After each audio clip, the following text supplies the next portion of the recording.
에스겔 14장 1절부터 11절까지 제가 읽습니다. 이스라엘 장로 두어 사람이 나와 내 앞에 앉으니 여호와의 말씀이 내게 임하여 가라사대 인자야, 이 사람들이 자기 우상을 마음에 들이며 죄악에 거치는 것을 자기 앞에 두었으니 그들이 내게 묻기를 내가 조금인들 용납하랴. 그런즉 너는 그들에게 말하여 이르라. 나 주 여호와가 말하노라. 이스라엘 족속 중에 무릇 그 우상을 마음에 들이며 죄악에 거치는 것을 자기 앞에 두고 선지자에게 나오는 자에게는 나 여호와가 그 우상에 많은 대로 응답하리니 이는 이스라엘 족속이 다 그 우상으로 인하여 나를 배반하였으므로 내가 그들의 마음에 먹은 대로 그들을 잡으려 함이니라. 그런즉 너는 이스라엘 족속에게 이르기를 주 여호와의 말씀에 너는 마음을 돌이켜 우상을 떠나고 얼굴을 돌이켜 모든 가증한 것을 떠나라. 이스라엘 족속과 이스라엘 가운데 우거하는 외인 중에 무릇 나를 떠나고 자기 우상을 마음에 들이며 죄악에 거치는 것을 자기 앞에 두고 자기를 위하여 내게 묻고자 하여 선지자에게 나오는 자에게는 나 여호와가 친히 응답하여 그 사람을 대적하여 그들로 놀라움과 감개와 속담거리가 되게 하여 내 백성 가운데서 끊으리니 너희가 나를 여호와인 줄 알리라. 만일 선지자가 유혹을 받고 말을 하면 나 여호와가 그 선지자로 유혹을 받게 하였음이거니와 내가 손을 펴서 내 백성 이스라엘 가운데서 그를 멸할 것이라. 선지자의 죄악과 그에게 묻는 자의 죄악이 같은즉 각각 자기의 죄악을 담당하리니 이는 이스라엘 족속으로 다시는 미혹하여 나를 떠나지 않게 하며 다시는 모든 범죄함으로 스스로 더럽히지 않게 하여 그들로 내 백성을 삼고 나는 그들의 하나님이 되려 함이니라. 나 주 여호와의 말이니라 하셨다 하라. 아멘. 에스겔 13장에서는 선지자가 거짓 선지자가 되고 우매한 선지자가 되어서 자기의 마음에 있는 대로 사람들에게 애언하면서 사람들을 파멸시키며 무너뜨리며 함정에 빠뜨리며 그리함으로 하나님께서 그러한 선지자들을 심판하신다 하는 말씀을 했고, 그 다음에 13장 뒤쪽 부분에서는 또한 자기 마음에 있는 대로 애언하는 이스라엘 중에 거하는 부녀들, 여인들에 대한 하나님의 심판과 진노의 말씀이고, 그들의 손에서 하나님께서는 그들의 영혼을 그 부녀들에게 속아 넘어가고 부녀들에게 잡혀서 죽어가는 그 영혼들을 건져내겠다 하시는 구원에 대한 말씀을 하셨고, 그것에 대한 성취가 우리 주 예수님의 이 땅에 임하심과 십자가의 죽으심과 부활이다 하는 이야기까지 하였습니다. 에스겔 14장에서도 함께 이제 일단은 먼저 14장 1절부터 11절까지 핵심은 당연히 전반적으로 에스겔서에서 반복하여 나오는 말씀은 그들이 너희가 나를 여호와인 줄 알리라, 혹은 그들이 나를 여호와인 줄 알리라 하는 말씀입니다. 반복적으로 나오는 말씀이지요. 그래서 그 말씀이 이 성경에 계속하여 반복되어지기 때문에 그것이 핵심 메시지라는 것까지는 우리가 다 기억해야 됩니다.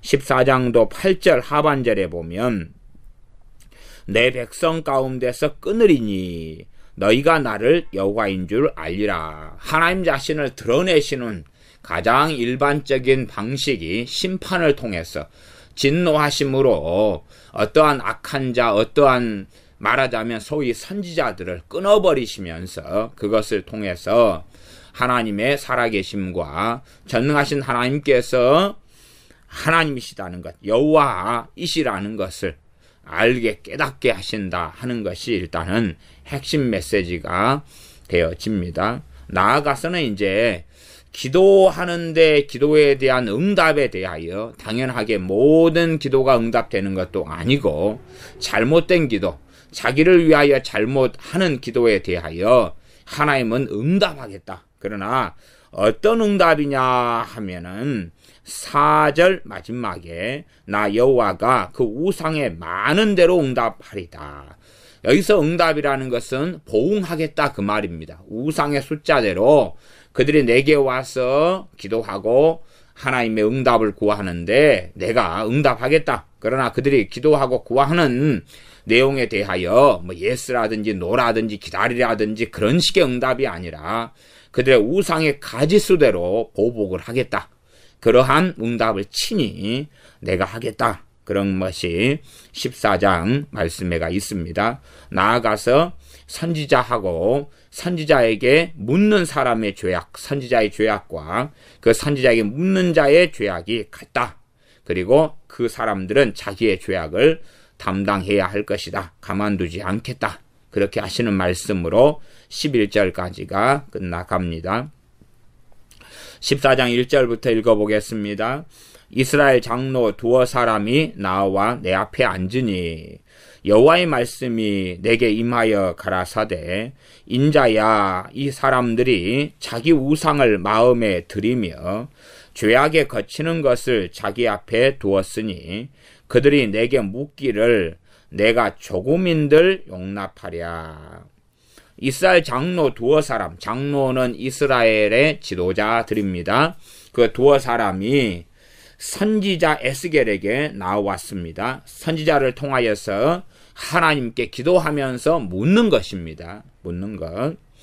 이것이 잘못된 방식으로 흘러간다면은 사람의 종이 되고 사람을 의지하고 자신이 직접 하나님께 묻고 엎드리기보다는 사람을 통하여서 응답을 받으려는 어리석음도 얼마든지 있는데 지금 현 시대의 사회는 이것들이 아주 많아지는 그런 심각한 사회가 되었다고 말씀드립니다. 어쨌든 간에 이스라엘 장로 두어 사람이 이제 선지자 에스겔에게 찾아옵니다. 그 다음에 내 앞에 앉은 이유는 하나님께 기도하고 기도에 대한 응답을 물으려는 거겠지요. 2절 여호와의 말씀이 내게 임하여 가라사대 인자야 이 사람들이 자기 우상을 마음에 들이며 죄악에 거치는 것을 자기 앞에 두었으니 그들이 내게 묻기를 내가 조금인들 용납하랴. 내게 묻기를 그런 거죠. 하나님께 지금 묻는 것입니다. 하나님께 기도하고 응답을 구하는 것입니다. 장로들이요. 그러나 이들은 참 담대한데 실상은 하나님께서는 자기 우상을 이들이 마음에 들였다. 그 다음에 죄악에 거치는 것을 자기 앞에 두고 살아간다. 그런데도 불구하고 자신들을 돌아보기보다는 하나님께 나와서 기도하며 응답을 구한다 하는 것입니다. 하나님께서는 저들이 내게 묻는 것을 심지어는 3절 끝에 보면 그들이 내게 묻기를 내가 조금인들 용납하랴. 조금도 용납할 수 없다. 그런 강조용법입니다. 조금도 그들이 내게 묻는 것을 조금이라도 기도 제목 10개가 있다 그러면 한 개라도 내가 기도하고 묻는 것에 대해서 내가 용납할 수 없다. 그런 하나님의 아주 강한 어조의 말씀이 내게 묻기를 내가 조금인들 용납할 수 있겠느냐 용납하랴 하는 말씀입니다. 참 잘못된 방식으로 애언하거나 소위 선지자라고 하는 자들은 어떻게 말하냐 그러면 사람들에게 책망하거나 죄를 지적하거나 그러한 애언이나 그러한 메시지는 전하지 말아야 된다.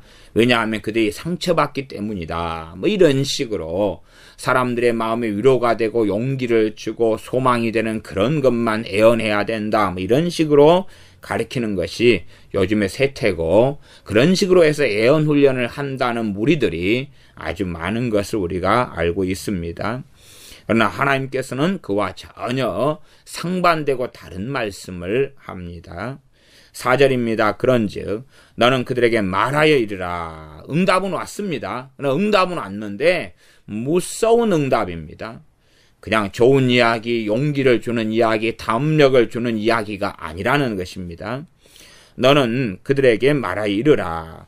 나 주 여호와가 말하노라. 이스라엘 족속 중에 무릇 그 우상을 마음에 들이며, 지금 같은 이야기입니다. 제가 지금 3절은 자세히 설명하지 않았는데 어차피 3절이 자기 우상을 마음에 들였고 죄악에 거치는 것, 이것을 자기 앞에 두었다는 것은 계속하여 반복적으로 나오는 말씀이기 때문에 계속 이어지는 말씀 가운데서 얼마간 설명하려고 합니다.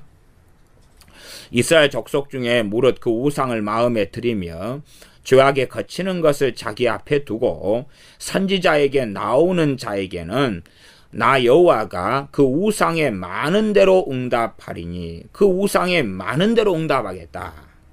5절 이는 이스라엘 족속이 다 그 우상으로 인하여 나를 배반하였으므로 내가 그들의 마음에 먹은 대로 그들을 잡으려 함이니라. 하나님께서는 이스라엘 족속의 배반을 말씀합니다. 배반을 지금 우리식으로 말한다면 배교입니다. 배교. 배반입니다.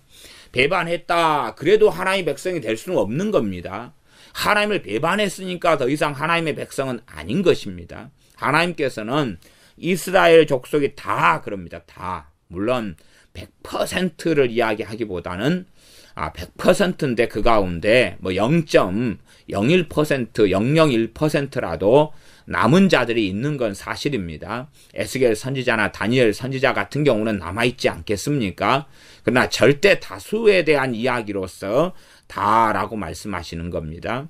이스라엘 족속이 다 그 우상으로 인하여 나를 배반하였으므로, 그러니 절대 다수에 속하는 다에 속하는 사람들은 배반자가 되는 것이고 하나님의 백성에서 이탈되는 사람이며 하나님을 등지고 떠난 사람들이 되어지지 하나님의 구원받는 백성들로 남아있는 것은 결코 아닙니다. 구약이나 신약이나 끊임없이 배교, 배반, 하나님을 배반하는 것, 주님을 배반하는 것에 대하여 반복적으로 나와 있습니다. 그 우상으로 인하여 나를 배반하였다. 그럼 우상을 섬기는 것이 바로 하나님을 배반하는 것이다, 그 말입니다. 단지 우상을 섬기고 하나님도 같이 섬긴다, 그러니 하나님을 배반한 게 아니다, 그게 아니라 우상을 섬기고 우상을 따르고 우상을 자기 마음에 두고 살아가는 것이 바로 하나님을 배반하는 것이다 하는 뜻이 됩니다. 그래서 그 우상으로 인하여, 우상 때문에, 우상 이후로 나를 배반하였으므로 내가 그들의 마음에 먹은 대로 그들을 잡으려 함이니라. 그들의 마음에 먹은 대로 그들을 잡는다. 하나님이 친히 그 우상에 많은 대로 응답한다. 그런 내용을 좀 더 자세히 풀고 있습니다. 이제 일단은 4절 하반절에 보겠습니다. 나 여호와가 그 우상에 많은 대로 응답하겠다. 그 말은 많은 우상의 숫자대로 그 대가를 지불하게 하겠다, 이런 의미입니다. 그 우상의 숫자대로 그 값을 지불하게 하겠고 숫자대로 보응하겠다. 그것이 응답하겠다는 말입니다. 기도에 대해서 응답하겠다는 이야기가 아니고요. 기도에 대해서 자신들은 필요한 것, 답답한 것, 어려운 것, 고난당한 것, 문제가 되는 것, 재정적인 문제, 자녀에 대한 문제, 가정에 대한 문제, 직장생활, 사회생활에 대한 문제 등등으로 하나님의 응답과 하나님의 도우심과 돌봐주심을 기대하고 선지자에게 나왔다는 것입니다. 그러나 하나님께서는 그들이 구하는 문제가 아니라 그들의 우상의 수요에 따라서 그들에게 친히 하나님께서 보응하겠다, 보복하겠다, 그러한 응답을 하겠다는 것입니다. 하나님께 나오는 사람들의 기준과 그들의 원함대로가 아니라 그들의 우상의 수요대로 응답하겠다고 선언하시며 그것도 친히 하시겠다라고 말씀하고 계십니다. 이제 3절에 조금 더 보면 자기 우상을 마음에 들이며, 이것을 다른 번역본에서는 어떻게도 번역하냐 그러면요, 언제나 이 사람들은 우상에게 마음을 열어놓았다, 그렇게도 해석합니다. 번역하고 있어갑니다. 언제나 우상에게 마음을 열어놓았다. 자기 우상을 마음에 들이며 어느 때는 어떠한 우상을 통하여서 이쪽으로 획 쏠리고 어느 때는 저쪽 우상을 통하여 마음으로 쏙 쏠리고 그래서 우상에게 마음이 항상 오픈마인드인 거예요. 그 우상을 마음에 들이고 그 마음에 들인 우상을 중심으로 해서 인생의 삶과 계획과 결정과 돈의 사용 등등 모든 것을 한다는 이야기입니다. 죄악에 거치는 것을 자기 앞에 두었다. 이건 죄를 짓는 일에만 매달려 산다. 이런 의미로 번역합니다. 일반적으로 하는 번역입니다. 죄악에 거치는 것을 자기 앞에 두었다는 것은 죄를 짓는 일에만 매달려 몰두하고 산다. 이 장로 두 사람이 그런 사람이었다는 것입니다. 하나님 앞에서 선한 뜻을 도모하거나 하나님을 기쁘시게 하는 삶에는 관심이 없고 자기가 이스라엘의 지도자로 살아가면서 장로가 지도자입니다. 엘더 하는 것입니다.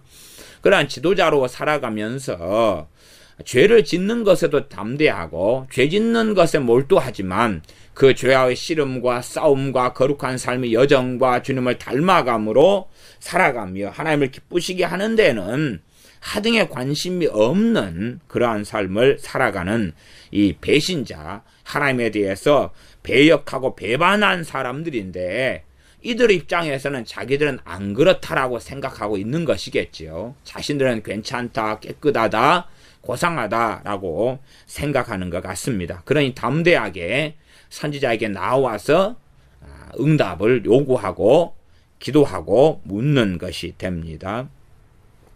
그러나 하나님께서는 그 우상에 이 많은 대로 수요대로 숫자대로 응답하겠다. 친히 보응하시겠다. 그 다음에 내가 그들의 마음에 먹은 대로 그들을 잡으려 함이니라. 그들의 마음에 먹은 대로 잡겠다.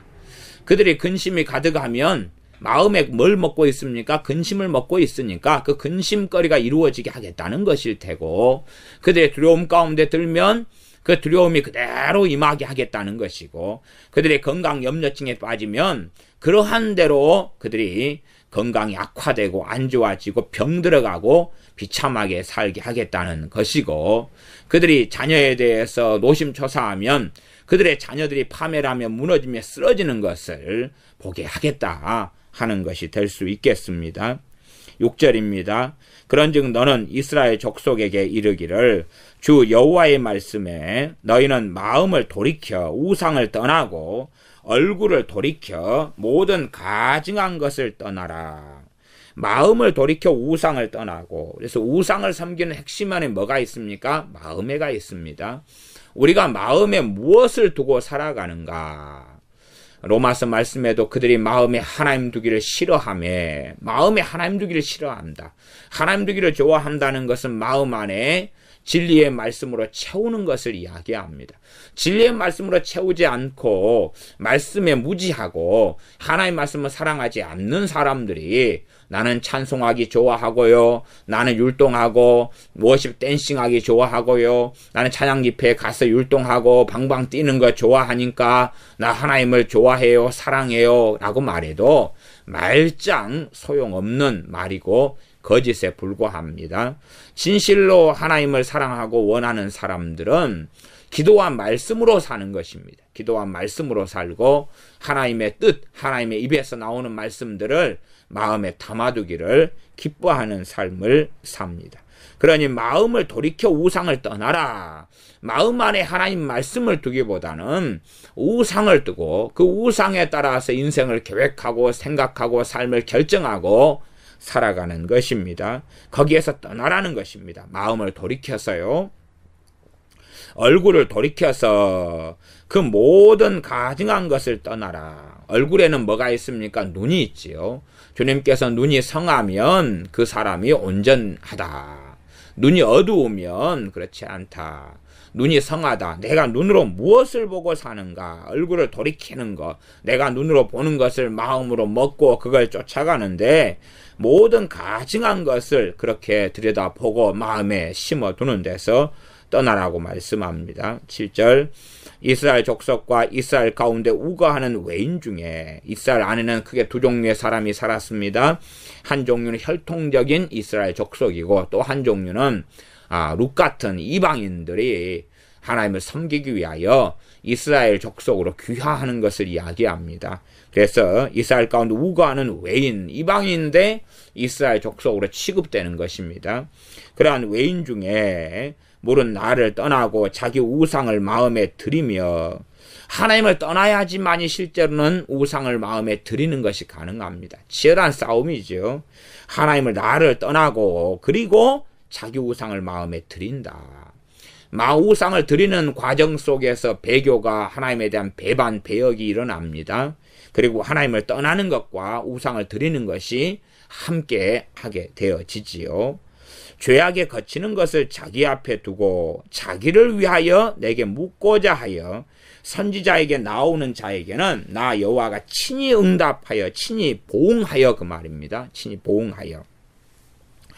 그러니 마음에 우상을 두면서도 죄악에 거치는 것을 자기 앞에 두고 죄짓기에 몰두하고 살아가면서도 자기를 위하여 내게 묻는다. 자기를 위하여 하나님께 응답을 구하는 거죠. 그래서 요즘에도 듣는 기도 참 좋아하고 많이 하지 않습니까? 하나님께 묻는 거예요. 사실은 겉으로는 신령한 삶, 겉으로는 주님을 기쁘게 하는 삶인 것처럼 가장하고 속여도 자기 진실한 뱃속 안에는 알고 있을 겁니다. 그것이 자기를 위한 것이라는 사실을. 자기를 위하여 하나님께 묻는다 그 말이에요. 자기를 위하여 내게 묻고자 하나님께 묻고자 선지자에게 나온다. 하나님께 묻고자 나온다면 우상을 자기 마음에 두고 사는데도 하나님께 묻고자 나온다면 이 사람들은 얼마나 담대한 사람들이고 나아가서 자신들은 하나님을 잘 섬기고 있다고 주장하고 믿는 사람들이라는 것입니다. 자신은 이미 하나님을 등지고 배신하고 떠났는데도 불구하고 자신의 눈으로 볼 때는 자기만 옳을 뿐 아니라 자기와 같은 일을 행하는 사람들이 다 옳게 보인다는 것입니다. 그런 사람들이 정상으로 보이고 자기같이 우상을 섬기고 따르지 않는 사람들은 비정상적인 신앙생활을 하는 것처럼 얼마든지 보이게 될 겁니다. 그래서 사실은 사회생활이나 직장생활 같은 경우도요. 예수님을 똑바로 믿어보려는 사람들, 핍박하는 사람들이 어떤 부류냐 그러면 교회 집사들이고 신앙생활 한다는 사람들이 그렇습니다. 신앙생활 한다는 사람들이 직장에서 술 마시고 직장 상사가 되면 술에 취하면서 이제 햇병아리 사원으로 들어온 젊은 청년들이 주님을 잘 믿어보려고 술자리 같은 것을 거절하고 나이트클럽에 가는 걸 거절하면 자신들도 교회에 다닌다면서 유별나게 한다고 공격하고 핍박하는 것을 봅니다. 물론 그것도 자신이 믿는 사람이라는 걸 드러내지 않고 핍박하다가 나중에 대해서 알아보니까 어느 교회 장로님인 거예요. 나중에 알아보니까 어느 교회 안수 집사님이고 어느 교회 권사님이고 그렇더라 그 말이에요. 그런 이야기는 심심찮게 그냥 듣는 이야기입니다. 그러하니 직장생활 하면서 믿는다 하는 사람들이 세상이 야합하고 그렇게 살아가는 경우가 아주 많습니다. 우리 장례식장에 가면은 교회 집사님들이나 이런 사람들이 소위 말하면 남자들은 세속화가 참 많이 일어나죠. 그래서 남자들이 제 장례식장에 가면 이 죽은 사람의 단 앞에 절을 한다 그 말, 절을 해요. 왜? 자기가 믿는 사람인 걸 드러내지 않고 그것도 괜찮다고 생각하는 거죠. 그게 성경적인 가치관, 하나님 말씀으로 인한 가치관도 없는 삶을 사는 거죠. 그러면서 다 이렇게 한다라고 주장하고 살아가는 것을 봅니다. 7절 하반절에 보면 그래서 자기를 위하여 내게 묻고자 하여 선지자에게 나오는 자에게는 나 여호와가 친히 응답하여. 모든 기도가 당연히 응답되는 게 아닙니다. 오히려 하나님께 이렇게 이기적이고 가증스러운 사람들이 나올 때는 하나님이 친히 응답하시는데 그것은 심판하신다는 이야기입니다.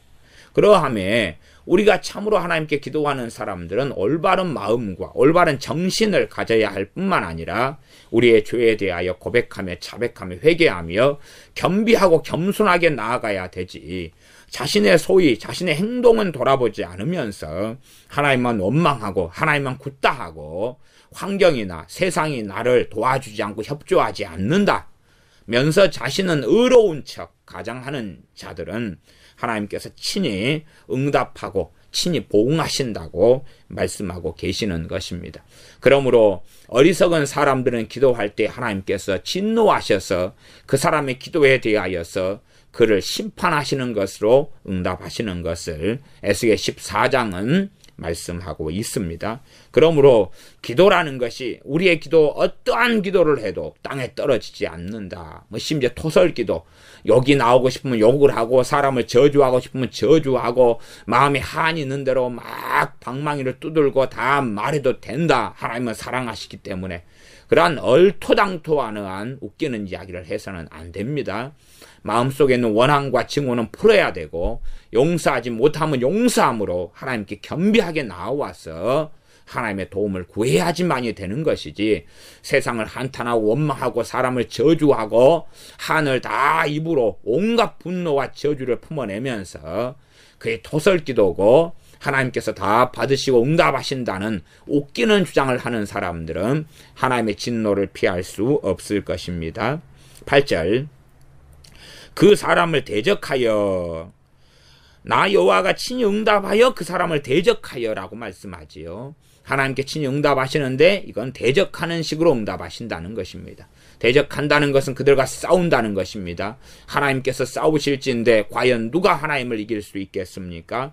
그들로 놀라움과 감개와 속담거리가 되게 하여 하나님께서 그들로 대적해서 놀라움, 야, 저 사람이 저렇게 과거에 잘 나가더니 어찌 저렇게 망하게 되었는고, 과거에는 너무나 신사지게 멋쟁이였는데 지금은 어찌 노숙자쯤 추레하고 이혼하고 비참하고 저렇게 참담하게 살아가는가. 그렇게 하는 놀라움거리가 되게 한다는 이야기입니다. 그렇게 과거에는 유명하고 큰 교회 목사고 멋있었는데 과거에 성공하고 부유하고 장로고 잘 나갔고 재산가고 재력가고 했는데 그러나 놀라움거리가 되게 하겠다. 감개는 뭐냐 하면 감개는 본보기, 사례, 신뢰, 이거 잼프를 이야기합니다. 감개는 본보기를 이야기합니다. 본보기를 삼겠다는 것입니다. 과거에 이 내란 같은 걸 일으킨 사람들을 잡았을 때는 어떨 때는 구족을 멸한 경우도 있었죠. 그래서 그 사람들, 내란을 일으킨 사람들을 잡아다가 머리를 잘라가지고 성벽에 걸어 놓았습니다. 이걸 본보기라 그럽니다. 너희들 또 내란을 이렇게 해가지고 잡히면 머리가 잘려서 효시되어 가지고 이렇게 성문에나 성벽에 본보기로 매달아 놓을 것이다. 이걸 보고 너희들이 반란 일으키지 말아라. 그런 것이죠. 이 땅에서 반란이 어떻게 되든지 간에 하나님 앞에 반기를 들고 반란을 일으키는 경우는 이런 본보기를 삼는데 하나님 앞에서 어떻게 행하느냐 하면 자기는 하나님을 잘 믿는다고 하지만 그 마음에는 자기 우상을 드리고 살고 죄악에 거치는 것, 죄를 짓는 데에만 몰두하고 매달려서 살아가고 하나님의 선한 뜻, 하나님의 기뻐하시는 것에는 관심도 마음도 없으면서도 주일날 예배드리고 기도하고 나는 하나님을 잘 믿는다고 착각하면서 자신의 어려움 가운데 하나님 이걸 해결해 달라고 나오는 이런 사람들이지요. 그들로 놀라움과 감개, 본보기와 속담거리가 되게 하여 하나님 그렇게 하시겠다. 속담거리다. 속담거리가 뭡니까? 사람들이 이야기하면 입에 구설수에 오르내리는 것, 사람들의 가십거리가 되게 하는 그런 것이 되지요. 내 백성 가운데서 끊으리니 하나님의 백성이 아니게끔 이스라엘 족속에서 끊어버리겠다. 너희가 나를 여호와인 줄 알리라. 그러한 진노와 심판을 통해 심판하시는 하나님, 심판을 통해서 하나님께서 모든 것을 다스리는 분이고 말씀대로 행하시는 분이라는 것을 확연하게 드러내신다 말씀합니다. 9절입니다. 만일 선지자가 유혹을 받고 말을 하면 나 여호와가 그 선지자로 유혹을 받게 하였음이거니와, 그 선지자로 유혹을 받게 하였음이거니와, 이 부분은 잘 번역하거나 잘 이해를 해야 됩니다. 일반적인 번역을 하면 만일 선지자가 유혹을 받고 말을 하면 나 여호와가 그 선지자로 유혹을 받도록 내버려 두었습니다. 왜냐하면 선지자가 맨 처음에는 주의 종, 맨 처음에 하나님의 선택받은 종으로 살다가 그의 마음 가운데 발람 선지자처럼 무엇을 쫓아갑니까? 돈을 쫓아가고 세상 명예와 명성을 쫓아가는 거지요. 그러니 얼마 동안은 하나님께서 안 된다고 이 천사가 칼을 들어서 말 못하는 나귀로 하여금 말하게 하시도록 그렇게 막으시지만 어느 때가 지난 다음에는 막으시지 않고 오히려 그가 술사로 인생을 마감하고 여호수아의 칼날에 죽임을 당하게 하시는 것입니다. 이렇게 어느 때까지는 하나님께서 유혹을 받는 선지자들을 가로막으시지만은 이것이 선을 넘어갈 때에는 하나님께서 이제는 유혹을 받도록 내버려 두신다는 것입니다. 가룟 유다 같은 경우도 이에 해당되어질 겁니다. 주님의 사도가 이었을 때에는 어느 때까지는 막으시다가 어느 때가 되어서는 이제는 버려버리시는 것입니다. 이게 하나님의 유기입니다. 하나님의 유기, 하나님의 버리심입니다. 하나님의 버리심.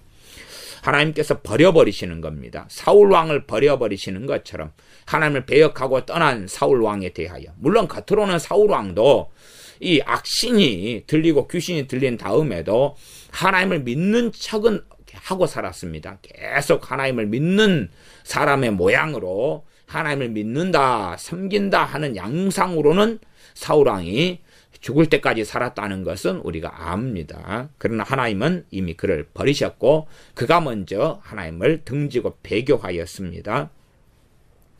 그래서 나 여호와가 그 선지자로 유혹을 받게 하였음 이언이와, 그 말은 이 그를 그릇된 길로 가도록 내버려 두었다. 아주 그릇된 길로 가도록 내버려 두었다. 이렇게 번역되거나 유혹을 받도록 내버려 두었다. 이렇게 번역해도 큰 의미상 차이가 없습니다.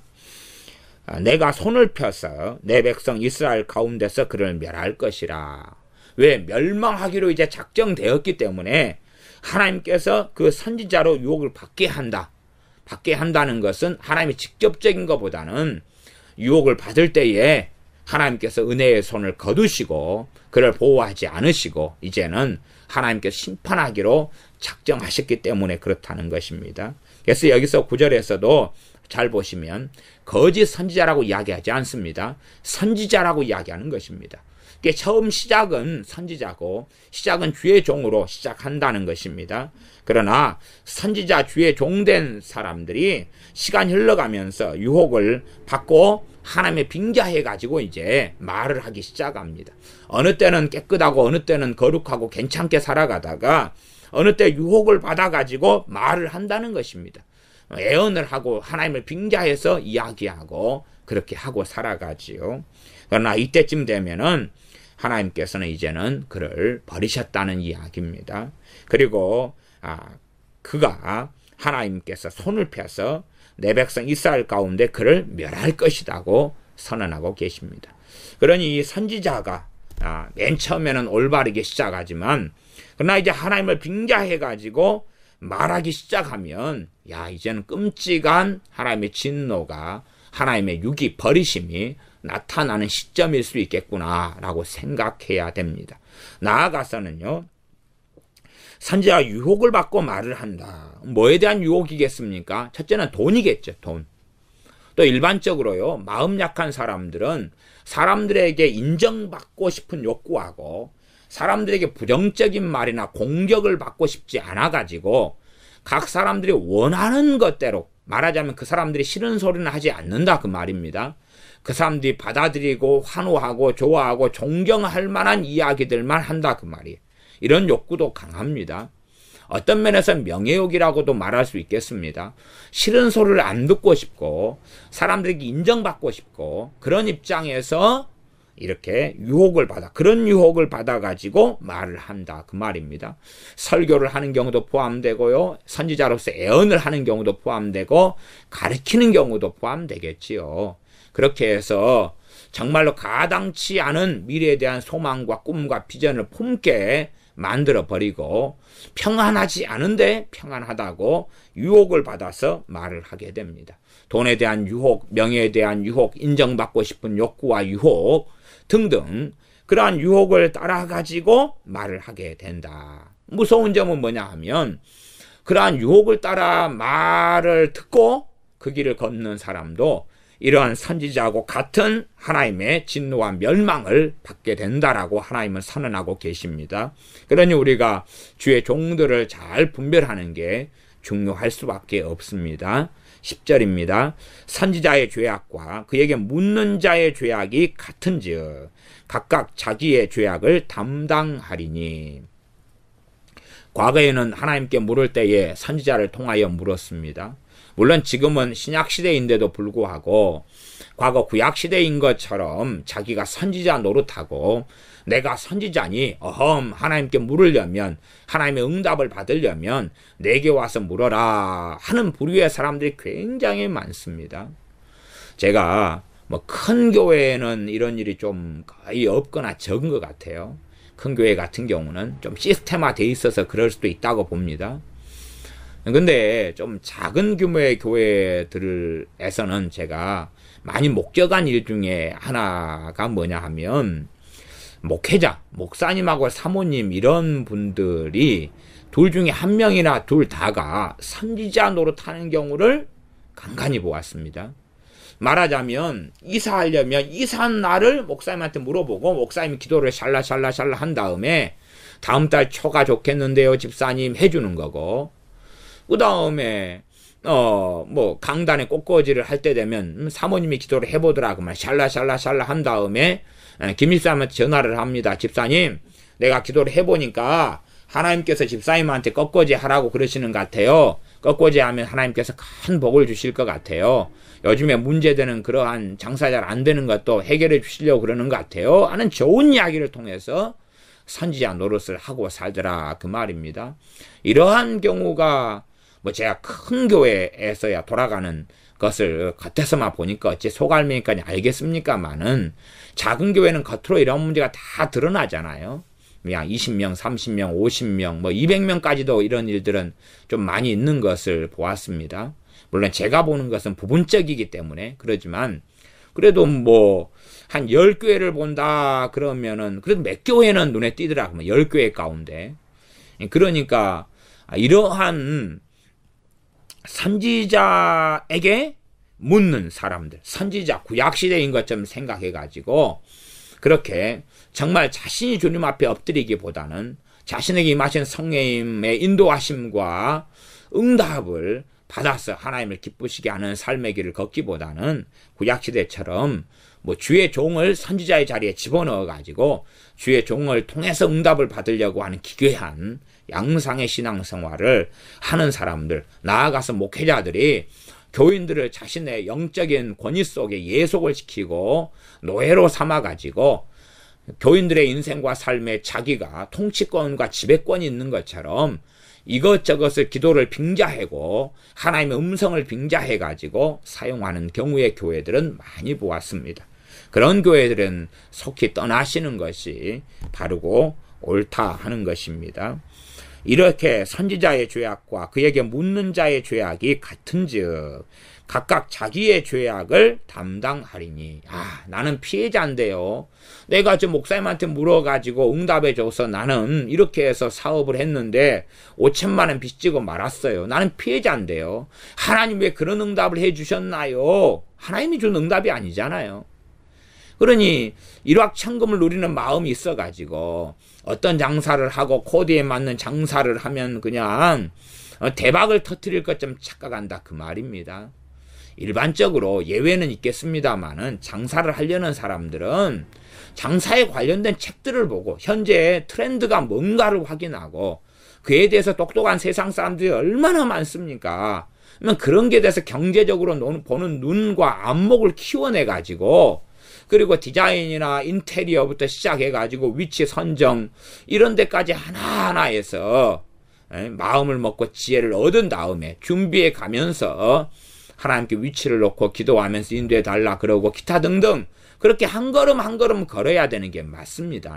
그러나 그 모든 것을 한 큐에 그냥 하나님께서 어떤 장사만 하라 그러면 대박이 터질 것처럼 기대하는 가운데 원하니 이러한 자칭 선지자라고 하는 사람들에게 넘어가서 그들에게 응답을 구하는 거고, 그들은 또한 하나님을 빙자해서 응답해 주는 것 아닙니까?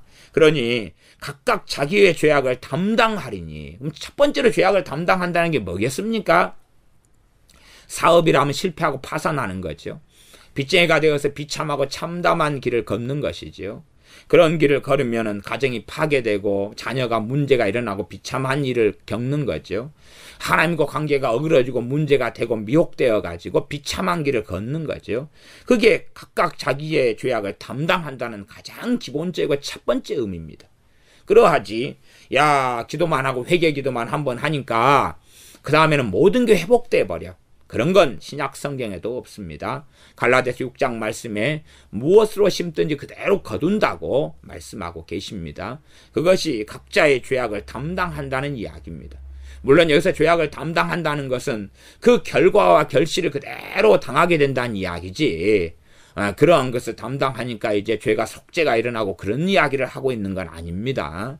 그러면 세상 사람들이 인생만 다 살아가면 자기 인생에서 지은 죄가 다 용서되고 그런 일이 어디 있겠습니까? 없겠지요? 그건 절대 아닙니다. 그런 의미에서 자기의 죄악을 담당한다는 뜻은 아닙니다.